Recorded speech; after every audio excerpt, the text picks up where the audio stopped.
और आज का मुकदमा मुलजिम पर मिलावट करने के जुर्म में चलाया जा रहा है और इस केस के चश्मदीद गवाह से मैं कुछ सवाल करना चाहूंगा।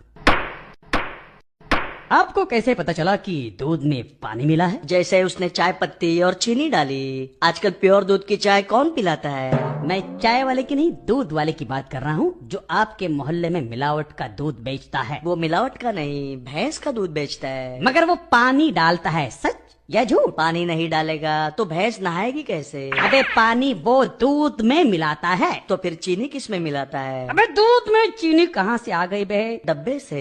अब चीनी का डब्बा साइड में रखकर गवाही पे ध्यान दो। हाँ, चीनी का डब्बा साइड में रखूंगा तो उसमें चींटियां आ जाएगी। डब्बे पे ढक्कन लगा और गवाही पे ध्यान दे। ढक्कन प्लास्टिक का लगाऊं या स्टील का? मजबूत स्टील का लगा ले, पर केस को आगे बढ़ने देना भाई। स्टेनलेस स्टील का लगाऊं या नॉर्मल स्टील का? अबे तू कौन सी मिट्टी का बना है?